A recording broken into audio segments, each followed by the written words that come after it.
la mini console X12, écran 5.1 pouces. Voilà, petite console de chez Wish. Petit émulateur, donc on va voir effectivement si c'est un véritable émulateur ou une fausse console. Voilà, un petit peu, on va dire, bootleg de PS Vita, parce que ça ressemble, oui, à une PS Vita. Voilà, donc console achetée sur Wish pour le prix de 28 $ avec une carte micro SD de 32 Go que j'ai pris en plus du coup, parce que la mémoire interne est de 8 Go sur ce modèle. Je vous renvoie justement à ma vidéo unboxing de cette petite console, ce petit émulateur. Donc le lien est dans la description. Voilà, donc écoutez, maintenant ce qu'on va faire, c'est qu'on va faire un test de cette console. Donc l'unboxing, je vous le refais pas, je l'ai déjà fait. On a de toute façon des choses classiques à l'intérieur, tout ce qui est notice, petit écouteur, petit câble de rechargement. La carte mémoire de 32 Go a déjà été installée à l'intérieur. Voilà, je l'ai installée. Elle a été mise dans ce petit compartiment. Voilà. Et du coup, maintenant, on va procéder au test de la console. J'ai rajouté des jeux rétro gaming, du coup, sur la carte micro SD. On va voir. Donc, je vais vous dire aussi, il y a apparemment des ROM qui ne fonctionnent pas. Enfin, que du moins, je n'ai pas réussi à faire fonctionner. Je ne sais pas pourquoi. Donc, ce qu'on va faire, c'est qu'on va allumer la console et on va voir ça en détail tout de suite. Alors, pour allumer la console, c'est tout simple. Bouton on-off. Alors là, il y a quand même un petit bouton qui s'apparente à un bouton power. Mais en fait, pas du tout. C'est un bouton qui sert de sélection dans les menus. Je ne sais pas pourquoi, du coup, ils ont mis ce bouton là qui sert quasiment à rien. Mais pour allumer la console, il s'agit bien de ce bouton on-off. Et on va l'allumer tout de suite. Allez les amis, c'est parti. Console allumée. Donc, petite image d'intro, petite vidéo d'intro. Voilà, avec plusieurs jeux de versus fighting. Vous avez vu Mortal Kombat, Street Fighter 2. Il y avait du Tekken aussi. Alors du coup, voilà, là on arrive dans le menu. Vous voyez, on a l'icône de carte micro SD qui est checkée et qui est bien reconnue. Alors, comme vous pouvez le voir sur cette mini console, alors vous voyez quand même qu'elle ressemble fortement à une PS Vita. Moi je l'ai pris de couleur rouge. Regardez l'arrière, bon, je vais vous les montrer plus en détail dans l'unboxing. Et on va le revoir, vous voyez, ça s'apparente vraiment à une PS Vita même de dos. Voilà, 8 Go de mémoire interne, plus 32 Go que j'ai rajouté en mémoire externe. Voilà, donc du coup, vous voyez donc le bouton volume plus ou moins au-dessus. On a le numéro du volume juste au-dessus. On a 25, 26. Vous voyez, on peut baisser le volume, l'augmenter. Les prises classiques, ça je l'ai montré aussi dans l'unboxing en USB. On peut brancher la console à la télé. Emplacement carte mémoire. On peut faire un reset sur la console. Et une petite prise casque. Voilà, alors du coup, qu'est-ce que nous avons sur cette fausse PS Vita ou sur cet émulateur? Donc nous avons quelques petits jeux au-dessus, vous voyez, qui sont préchargés. Donc ça, je pense que ce sont les jeux qu'on peut mettre en favori. Vous pouvez mettre vos petits jeux en favori au-dessus. On va dire que c'est un petit raccourci. Vous voyez, du Street Fighter déjà intégré, du Final Fight, du 1944, du Punisher. Bon voilà, il y a un petit peu quelques jeux, on va dire une dizaine de jeux qui sont mis en favori au-dessus. Donc ça, c'est pas moi qui les ai mis. Tout ça, c'est d'origine. Alors du coup, vous avez en menu la salle de jeu. On va y revenir un peu plus tard. Vous avez le cinéma. Donc du coup, là, on sélectionne avec le bouton A. C'est justement votre lecteur de films. Voilà, vous pouvez mettre des vidéos, des films. Ça, c'est quand même pratique. Un petit lecteur MP3. Un petit appareil photo que j'ai testé aussi dans l'unboxing, qui est vraiment de piètre qualité, qui se trouve à l'arrière, comme vous pouvez le voir ici au-dessus. Mais vraiment qui est de très très mauvaise qualité, ça c'est sûr. Vous pouvez mettre des photos, ça aussi c'est sympa. Vous pouvez mettre des fichiers PDF pour vous mettre, mettons, des e-books ou d'autres documents en PDF, c'est pas mal. Vous avez un petit navigateur, donc du coup là c'est vraiment tout ce qui est vraiment disque local, donc la mémoire interne et disque amovible, la mémoire externe, la carte micro SD. Outils, donc là c'est pareil, vous pouvez faire enregistrement audio, vous pouvez vous enregistrer. On a un petit, vous voyez ici le petit point micro, c'est le micro, on peut s'enregistrer, voilà, vous pouvez lire vos fichiers audio, vous pouvez carrément enregistrer votre voix sur cette petite console. Le bouton de réglage, donc on va voir un petit peu les réglages en détail. Donc vous pouvez régler l'affichage, donc du coup sortie LCD, la luminosité, les contrastes, la saturation. Donc vous pouvez régler bien sûr tout ce qui est musique avec image de fond, mettre une petite, mettons une pochette de vos MP3. Vous pouvez aussi, regardez, régler tout ce qui est photo, si vous voulez mettre en boucle, temps de lecture automatique, l'état d'alimentation, bon bref, plusieurs réglages. Pareil pour les films, la police de sous-titres, la couleur des sous-titres, mode boucle, position du sous-titre, navigateur, donc ça c'est tout ce qui est fichier PDF à gérer et tout. Le système, voilà, avec la langue, donc du coup, vous voyez, on peut choisir la langue française, ça c'est pas mal. Arrêt programmé, temps d'arrêt, son bouton, donc le mettre son, à chaque fois on sélectionne un menu, on a un petit son ou pas. Information système et restauration d'usine. Voilà. C'est tout, du coup, pour les réglages, c'est très basique, c'est très simple. Ensuite, vous pouvez changer le thème. Vous voyez, donc le thème, c'est le fond d'écran. Je crois qu'on a 3 ou 4 thèmes. On a celui-ci. Il fait un petit peu fumé.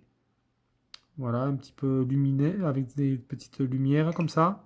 Ou celui-ci. Voilà, moi j'ai choisi celui-là. Donc du coup, on a trois petits fonds d'écran d'origine. Voilà, donc c'est rigolo. On peut changer les thèmes. Voilà. On va revenir du coup à la salle de jeu. Alors la salle de jeu, qu'est-ce que nous avons? Donc disque local, Recent Run List et disque amovible. Donc le disque local, c'est la mémoire interne. Recent Run List, ce sont les jeux auxquels on a joué récemment. Et disque amovible, c'est notre carte micro SD. Voilà. Donc on va regarder un petit peu ce qu'on a d'origine. Alors là, je n'ai rien touché. C'est vraiment les 3000 jeux qui sont intégrés avec la console. Donc ça, c'est vraiment 100% d'origine, on va dire. Là, je n'ai absolument rien touché. Donc 300 classiques Invincible Collection. Donc, vous voyez, on a Adventure Series, Alloy Warhead, Baseball Series. Donc vous voyez, c'est un petit peu Batman Series. On va voir un petit peu ce qu'il nous propose comme jeu Batman. Batman 1 sur NES, 2 et 3. Bon, vous voyez, après, il y a plusieurs variantes. Pareil pour les Castlevania. On a quoi? Les 3 premiers Castlevania NES. Castlevania White Knight Concerto, ça je ne sais pas ce que c'est sur Game Boy Advance. C'est pas le bon titre du jeu à mon avis. Down Moon, Dance et Castlevania NES. Bon, voilà. Écoutez, vous voyez, il y a plusieurs variantes. Classic série, Contra série, Family série, Final Fantasy série, qu'est-ce qu'ils nous ont mis? Final Fantasy, le premier, le deuxième, un épisode GBA, Final Task sur NES, bon. Voilà. Ensuite, vous voyez, on a des jeux préinstallés FCC Famicom, donc les jeux NES. On va regarder un peu ce qu'il y a. Bon, vous voyez, il y a un petit peu de tout quand même. Bon, moi, après, à côté, j'ai mis les full sets de la NES, de la Super NES. Je vous montrerai un petit peu tout ça. Crocodile Dundee sur NES. Ça serait pas Bayou Billy plutôt. Donc voilà, vous voyez, il y a quand même pas mal de jeux préinstallés. Donc sur NES. Sur Game Boy Advance, c'est pareil, il y en a quand même pas mal. Angry Bird. Bon, vous voyez, il y a des titres un petit peu what the fuck, hein, franchement, on va pas se mentir. Bon, tout ça, vous pouvez le changer, vous pouvez renommer les jeux. Game, GBC, donc c'est Game Boy Color, bien sûr. Qu'est-ce qu'ils nous ont mis dans les Game Boy Color? Donc, vous voyez, il y a quand même un petit temps de chargement. Hein. Temps de sélectionner les jeux. Air Force Delta, Hard Racing, Bowling, bon. Il faut regarder un petit peu tout ça plus en détail. Il y a des jeux NES, donc du coup, donc il y a Famicom et NES, ça se répète 2 fois. Ah, c'est bizarre qu'ils aient fait ça. Vous allez voir aussi, c'est pareil pour la Super Famicom. On retrouve un petit peu des jeux NES. De toute façon, je crois qu'ils ont multiplié un petit peu les jeux NES partout. Ouais, Adventure of Lolo, Alien Noir. Vous voyez, Angry Bird, ça se répète encore. Il y a des jeux qui sont mis Game Boy Advance, qu'ils ont remis dans la NES. Bon, c'est un petit peu n'importe quoi. Super Famicom, donc Super Nintendo. Et vous allez voir que même là-dedans, dans les jeux Super Famicom, je crois qu'ils ont mis quasiment que des jeux NES. Voilà. Vous voyez, jeux NES, NES. Bon. McDonald's Adventure sur NES. Bon, en fait, ils ont renommé ça Super NES, mais en fait, c'est quasiment que des jeux NES. Donc SMC, qu'est-ce que c'est ça? C'est SMC. C'est pareil, ils ont mis quelques jeux Super Nintendo et des jeux NES encore. Oui, ça se répète énormément. MD, j'ai cru que c'était Mega Drive, mais non, là, je crois qu'il y a aussi énormément de jeux NES. Donc, vous voyez, en réalité, ils ont mis quasiment que des jeux NES et Game Boy Advance et Game Boy Color. Alors, MD, pourquoi ils ont renommé ça MD? Donc, comme Mega Drive, je pense, mais bon. Vous voyez, on retrouve encore quasiment que des jeux NES. Bon. Ils sont pas embêtés, ils ont copié tout plusieurs fois. Donc ça, c'est pas terrible du tout. Gundam série, donc vous voyez quand même quelques séries de jeux à succès. Les Naruto, des One Piece. Rockman, c'est des Megaman. On a du Pokémon, du Sonic. Super King Kong. Tank série, Super Robot série. Les Tortues Ninja. Text Card série. Donc des jeux de cartes comme Yu-Gi-Oh! Transformers série, voilà, donc vous voyez, ils ont créé un petit peu.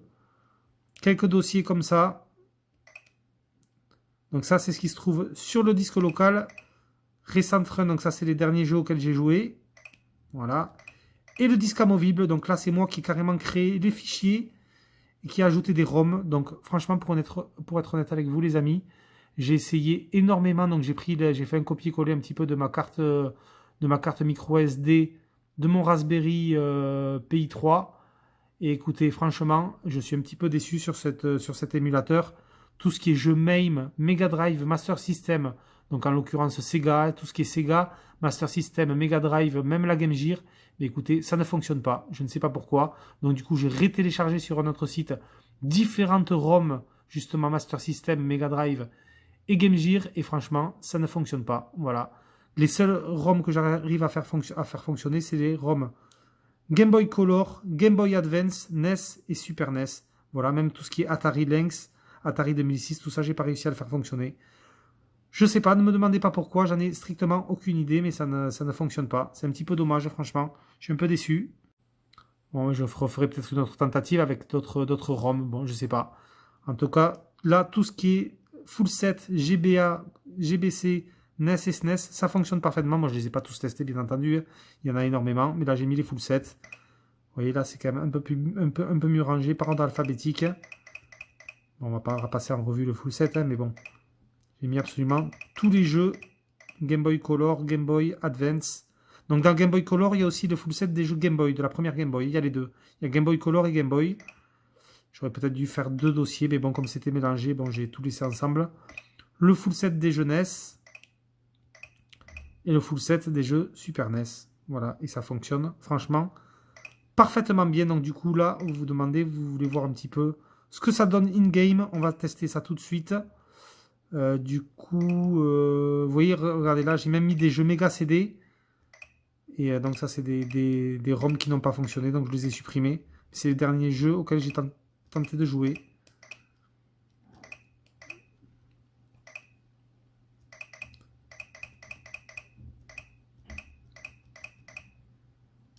On va se lancer un petit Astérix et Obélix XXL sur Game Boy Advance. Donc bouton A pour sélectionner, bouton B pour revenir. Ce qu'il y a de super pratique, c'est que vous avez le petit bouton Escape ici. Vous appuyez dessus donc pour revenir au menu. Et vous pouvez à tout moment enregistrer vos parties ou sinon la charger. Ça c'est vraiment bien quand, mettons, si vous vous lancez dans un petit Castlevania GBA, vous pouvez bien entendu enregistrer votre partie et revenir dessus pour reprendre votre partie en cours.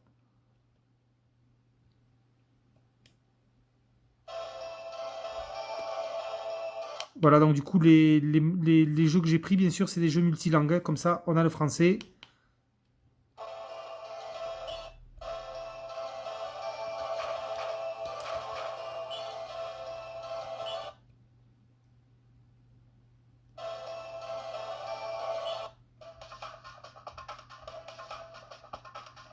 Donc là, ça rend peut-être pas super bien l'écran. Mais honnêtement, l'écran TFT de 5,1 pouces est de plutôt bonne qualité. On peut bien régler les contrastes, la luminosité. On a quelques réglages, c'est pas mal. Franchement, il est de bonne qualité. Même si on regarde un petit peu sur les côtés. Franchement, ça le fait bien.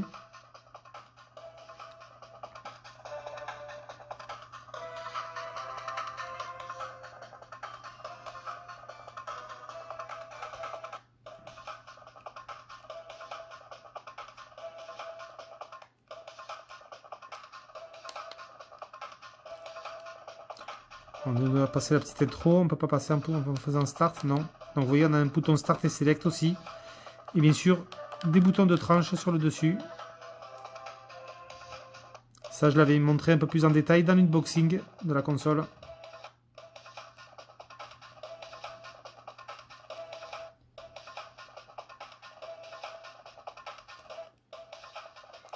Bon, l'intro est super longue.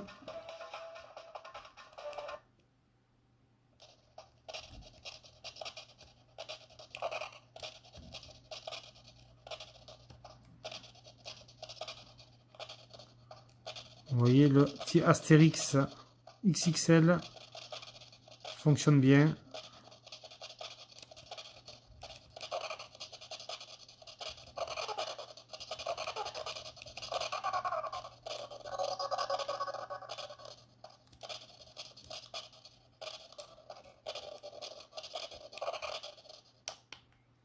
On va tester notre jeu.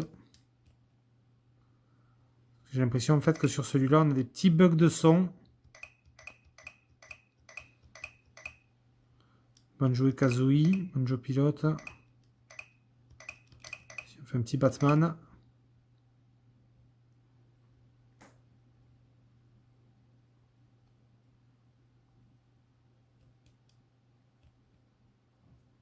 Vous voyez quand même que les ROM se lancent bien. Pas de souci avec ça.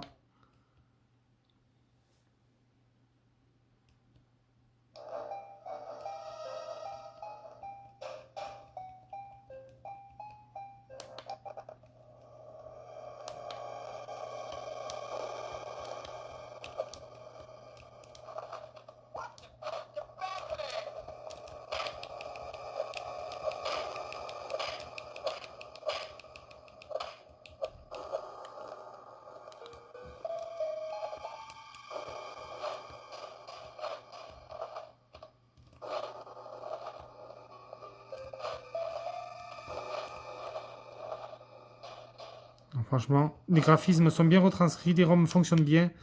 Moi, je suis satisfait quand même de cet émulateur. Globalement, on va dire, parce que quand même, je suis quand même déçu. Il faudra que je me penche un peu plus sur la question pour ajouter des ROM Mega Drive, Master System et Game Gear, quand même, c'est ce qui me manque un petit peu. Et des ROM MAME aussi, ça serait super. Franchement, ça serait pas mal d'ajouter un petit peu tout ça.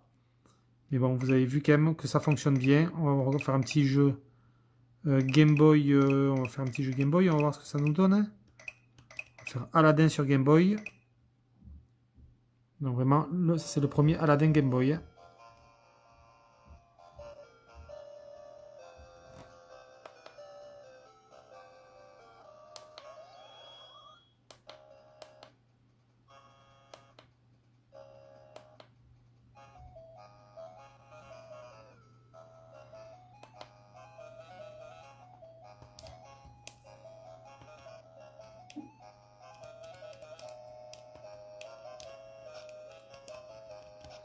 Voilà, si je me mets sur l'ennemi, ça va pas le faire.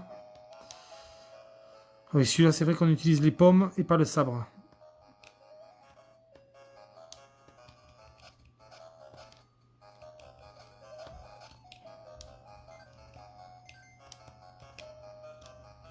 Bon, les touches répondent bien, il n'y a pas trop de soucis à ce niveau-là.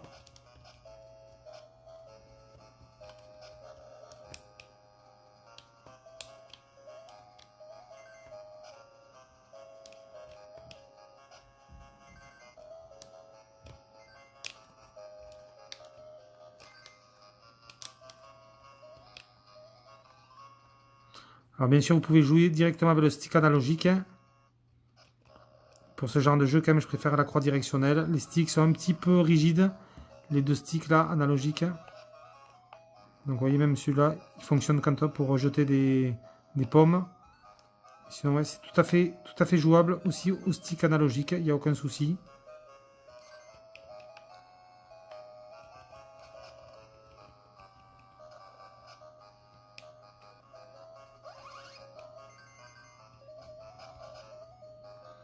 Vous voyez, les ROM Game Boy se lancent super bien aussi.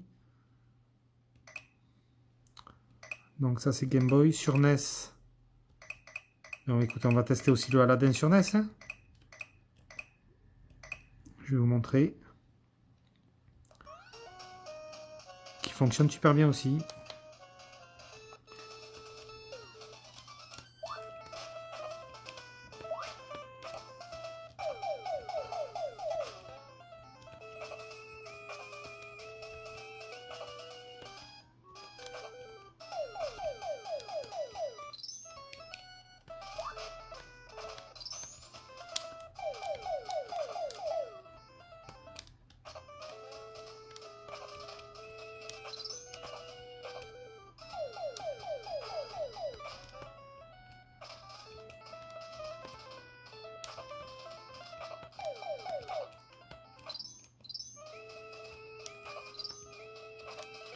voyez, ça reste quand même globalement fluide.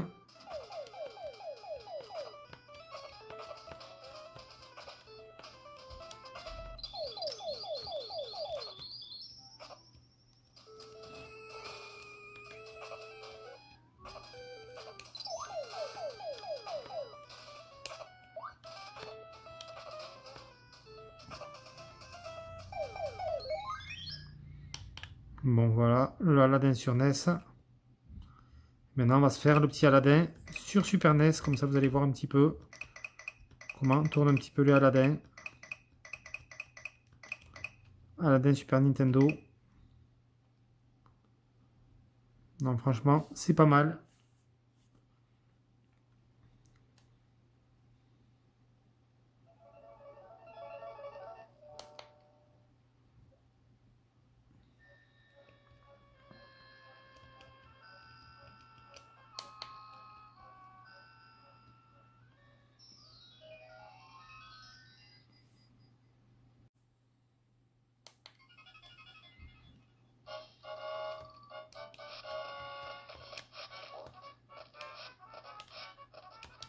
Toujours super musique.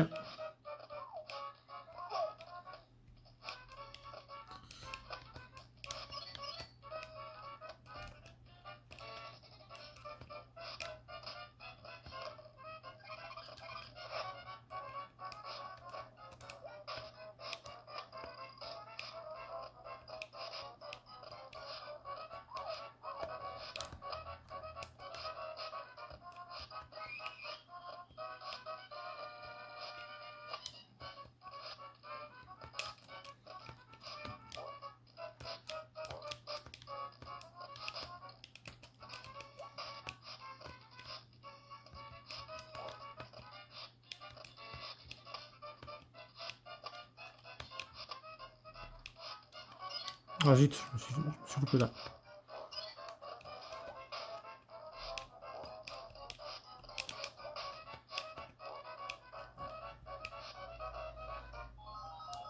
Bon, vous voyez, c'est quand même pas mal, ça c'est fluide.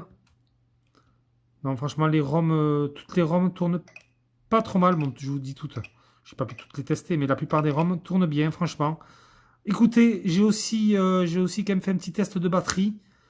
Je pense qu'on peut arriver entre 6 et 8 heures de jeu, franchement, selon l'utilisation, selon le contraste et la luminosité de la console. Mais je trouve que ça reste tout à fait raisonnable, franchement, 8 heures de jeu. C'est quand même pas mal. La batterie se recharge relativement vite. Voilà, donc écoutez, qu'est-ce qu'on peut penser de cette console, cette mini-console X12 écran 5.1 pouces? Moi, écoutez, j'en suis quand même globalement satisfait. Moi, c'est une petite console dont je vais me servir un petit peu pour quand je vais partir, quand on pourra repartir un petit peu en vacances, ou se balader les week-ends ou quoi, ou dans les transports en commun. Si vous avez peur, si vous avez une jolie, moi je pense que je me paierai soit en fin d'année ou l'année prochaine un joli émulateur portable, quelque chose de quand même en finition alu brossé, de meilleure qualité. Je m'en paierai un très joli, mais ça c'est une bonne alternative si jamais vous voulez le prendre, mettons pour la pause petit déjeuner au boulot, ou si jamais vous dans les transports en commun, si vous n'avez pas peur de vous le faire voler, vous n'avez pas peur que l'appareil tombe, voilà. Pour une utilisation de tous les jours, je trouve que ça reste super sympa. Maintenant, si vous aimez l'émulation, vous aimez, voilà, vous êtes plus dans les détails du pixel perfect, tout ça. Bon, ça sera pas une petite console que je vous conseille. Si vraiment vous cherchez le détail et une console qui émule parfaitement les jeux, ça, je vous conseillerais pas ce modèle. Voilà, ça reste quand même une console chinoise quand même relativement cheap de chez AliExpress ou de chez Wish. Mais si pour une utilisation de tous les jours, même pour les enfants, ça, il n'y a pas de souci. Si jamais vous le cassez, vous le faites tomber, bon, vous l'aurez payé que entre 20 et 30 $, on va dire. Donc ça reste quand même correct. C'est pas une console, voilà, si jamais comme je vous l'ai dit, si vous la perdez, si on vous la casse ou si on vous la vole, voilà, vous la regretterez pas non plus, comme si c'était un super joli émulateur à plus de 100 €. Voilà du coup les amis, c'était le bilan de cette console X12 de chez Wish ou AliExpress. Si vous avez aimé cette vidéo, n'hésitez pas à me soutenir, à mettre un petit pouce bleu, ça fait toujours plaisir. Dites-moi dans les commentaires si vous avez acheté cette petite console ou si vous comptez l'acheter. On pourra en discuter aussi dans les commentaires. Ou même si vous avez d'autres questions un peu plus techniques que je n'ai pas abordées dans cette vidéo sur cette petite console, j'y répondrai avec plaisir. Moi je lis, vous savez, toujours tous vos commentaires et j'y réponds aussi très souvent, même quasiment tout le temps. Voilà du coup les amis, c'était Ghostplayer pour la présentation de cette petite console. Je vous laisse donc sur ces images et je vous dis à plus pour une prochaine vidéo. Allez, ciao tout le monde!